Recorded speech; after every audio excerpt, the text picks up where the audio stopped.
Benjamin Franklin was born in 1706 in a place called Milk Street in Boston, Massachusetts, to Josiah Franklin and his second wife, Abiah Folger. Benjamin Franklin had 17 siblings and grew up along Charles River. It was recorded that his childhood was full of adventure. Every kid wanted to be associated with him, and considering the fact that adolescence is replete with a pack mentality, he was a natural leader to all the boys in his neighborhood. His father, Josiah, wanted him to attend school with the clergy, but only had enough money to send him to school for 2 years. Benjamin was enrolled in Boston Latin School, where he spent 2 years. He was pulled out when his parents' resources became rather too thin to see him through his education. It was a sad moment in Benjamin's life. Dropping out of school cast a pall of sadness over him.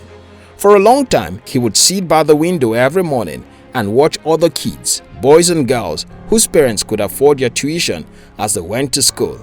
This left him in despair. Benjamin soon resolved not to keep dwelling on his parents' inability to fund his education.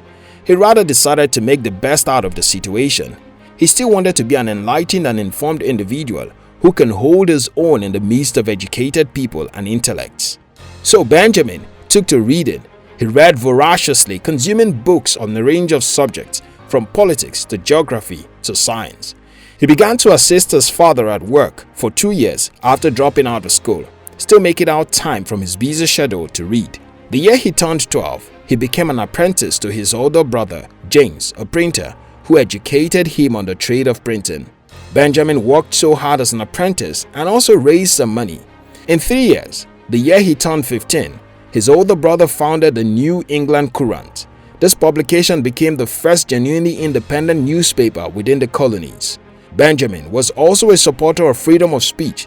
He began to criticize the government in his articles when his brother was incarcerated for speaking against the government. He later abandoned his apprenticeship to the chagrin of his brother to escape his family's fury. He ran away from home. While away from home, Benjamin continued to educate himself. His hard work got him to the point where no one could tell that he never obtained a formal degree. He went on to become a great scientist, inventing lightning rod, Franklin love, the bifocals. He became a leading writer, printer, political philosopher, politician, Freemason, postmaster, scientist, inventor, humorist, civic activist, statesman, and diplomat. His theories and findings on electricity made him one of the most prominent men of his time. He was the founder of countless civic organizations, Philadelphia's fire department, and the University of Pennsylvania. The truth is, no one has control over circumstances under which they are born. What we can control is what we make of our lives. A lot of people born into deprivation find themselves feeling dejected. Some take to committing crimes. Others use that as an excuse to evade the level of hard work and dedication required to achieve their dreams. We are all born with a purpose, and the financial conditions of our families is not enough reason to turn our backs on these purposes. Johnson Gray said, "Resolve not to be poor. Whatever you have, spend less of it. Poverty is a great enemy of human happiness. It certainly destroys liberty and makes some virtue impracticable and others extremely difficult. The power to succeed lies in the firmness of our resolve to do so. Success must start in the mind. Whatever situation we find ourselves, we must bear in mind your resolution to succeed is the most essential raw material in the creation of success."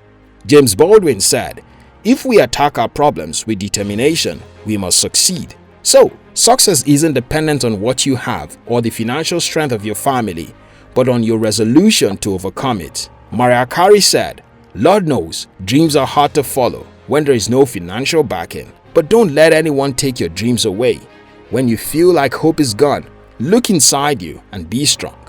Benjamin Franklin was born in immense poverty, but the only ammunition he had against any obstacle to his success was his resolve not to be inhibited by his deprivation.